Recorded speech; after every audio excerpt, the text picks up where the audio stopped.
Hello and welcome to another video, and in this video I'm going to show you how I upholstered my campervan cushions. It was a pretty simple method. There was basically no sewing involved except for just on the seat belts, where the seat belts go through.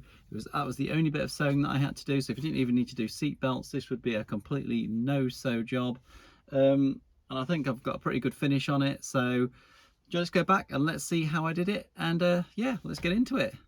Okay, so we're going to start making the foam backboards. I've gone for a 3.6mm plywood. It's super thin, doesn't weigh very much, and I do have this, which is a staple gun. It's got some really short staples in it, so this should be just fine.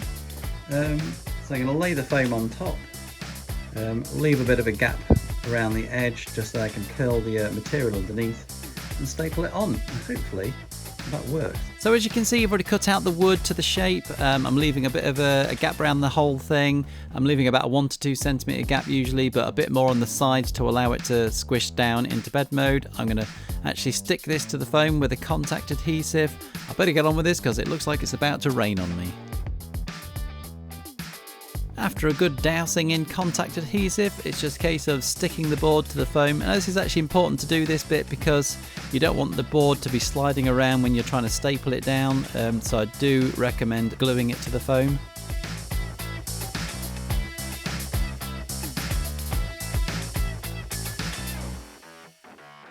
So after getting that one done, I decided just to carry on and just get all the wood cut and shaped and glued onto all the foam. So that's what I did. I just glue everything up, and then the next step is covering it with the fabric.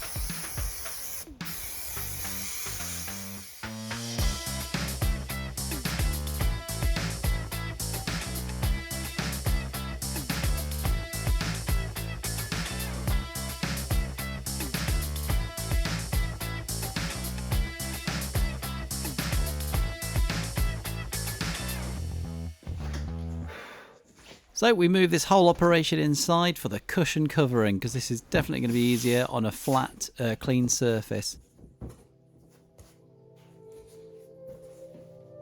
So let's take a look at the material that I've chosen to use, and it's this nice kind of dark tartan pattern. I think this is going to suit the design pretty well. It kind of like the browns kind of go with the unit and everything that I've built. But yeah, it's quite a thick material. It's not the easiest to work with being so thick. I think a thinner one might have been slightly easier, but obviously it might be more durable being thick. But enough of that, let's get cutting and stapling. So you see me here actually measuring the material the wrong way, so I turned it round and I'm going to measure it the other way.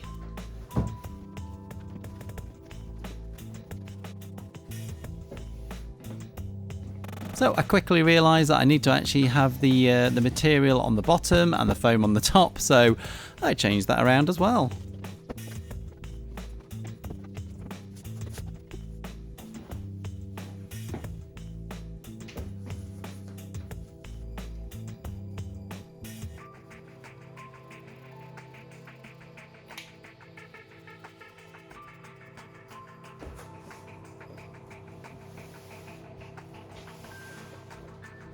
So now I've got everything in the right orientation and the right way round. Now I've started to actually line everything up. Now this is super important, obviously, to make sure your pattern, if you've got a patterned one, just make sure it's all lined up.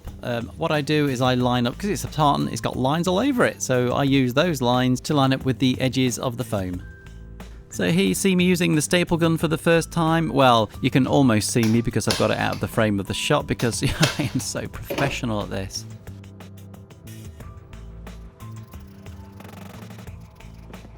So after trimming off the excess material, the next thing I've got to do is cut in the seatbelt holes. I've got to do it in this order so I can get them in before I staple up the whole thing.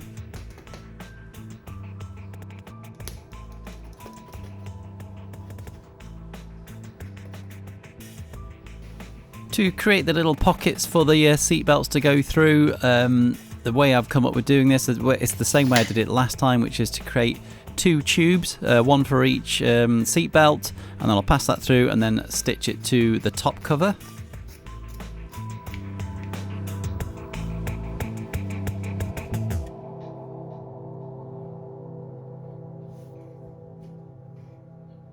So I'm about to sew those tubes down one side to create the actual tube, but I'm about to make a bit of a mistake. I try and figure out what the hell's going wrong with the sewing machine. It's not my sewing machine, I don't know what the hell I'm doing. See if you can spot it. So I've noticed that the little foot thing is not down, so it's not feeding the material through the sewing machine. And I cannot find where the little lever is to drop the foot down. Enjoy my pain trying to find this thing. It's like a lever somewhere. Where's the lever thing? Hallelujah, I've found it.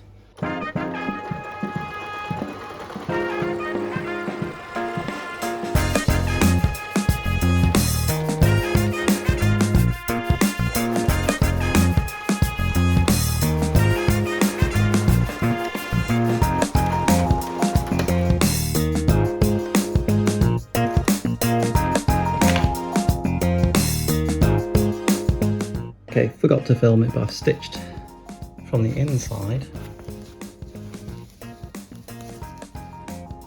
Just hand stitched it together. I'll put a bit more strengthening around certain parts around here, but I reckon it looks alright, that. So I've got to poke it through the thing, but I'm going to stitch that one on next, and then I can carry on. This is the most difficult bit, but looks alright.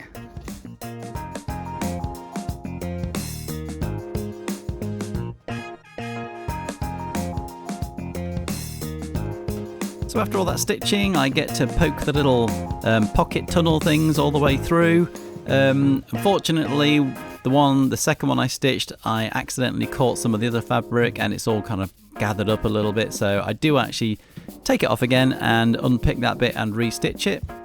But after smoothing it all out, I think it's looking pretty good and I can get on with stapling the rest of the material. One thing I found that really helped in this process was, as you see me there, just stroking the material constantly, and it really helps to get it nice and tight by doing that. You've got to pull it on one side, but stroking it really kind of lifts the material off the foam and helps to get it nice and tight.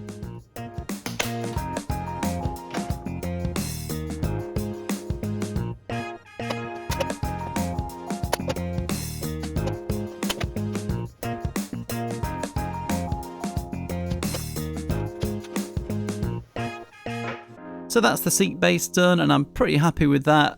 So I'm just going to carry on and I'm going to do the rest of them. It's pretty quick from here on in because all I've got to do is staple now. There's no more sewing involved. So that's what I do. Well, let's get stapling.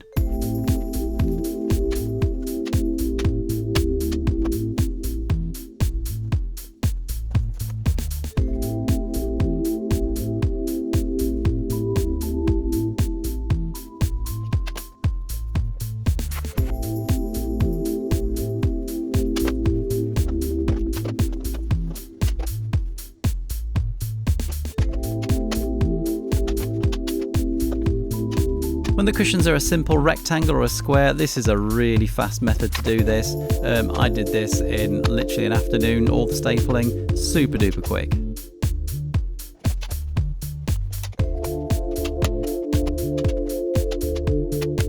So that's all the cushion covers stapled on. There's one more thing that I do actually do to these, which is I put a piece of stretch carpet on the back of each cushion.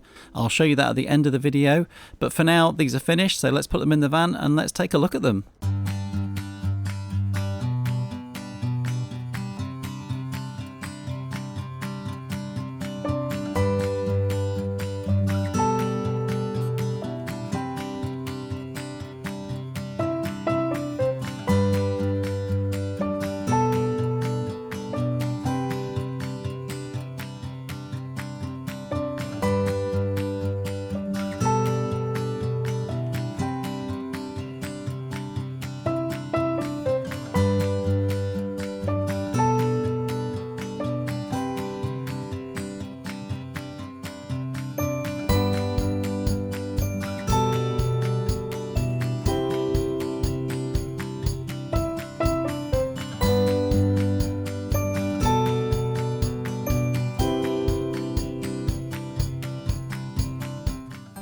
So there we go. I think that's turned out pretty good. I don't know what you think, but I thought that was a pretty easy way of doing things. I'd seen a video on someone doing this previously and I'd thought about it, but then I'd actually contacted a lot of upholsterers near where I live, and basically no one got back to me except for one person. I went to see them and they said, oh, we can't do it for weeks and weeks and weeks, and I needed it to be done quite quickly, and they told me how I was going to do it, and I thought, oh well, that's the same as that video that I saw on YouTube, so I thought, oh no, I'll just go with that, and that's what I did. And I felt like it was a really easy method. I think it's actually come out nice and tight. It's as good as I need it, to be honest with you. I'm not sure I'd need it any better than that. Like I said in the video, I did actually do an extra step with all of the cushions. I put this the stretch carpet, which is the same stuff I've used on the bed base. I had quite a bit left, so I thought I could just use that, and that's just stapled on again. So this has given me extra staples into the wood, so everything is held even firmer. So here's the little seat as well. I did that one. Yeah, but I'm really happy with the results, and I'd definitely do it again. Maybe a slightly different material. It wasn't the best for kind of stretching around the corners, but you know what, I'm pretty happy. So there we go. If you need to cover a camper van cushion, maybe give this method a go. And yeah, I hope you enjoyed it. I hope it's useful, and I will see you in the next video. Cheers.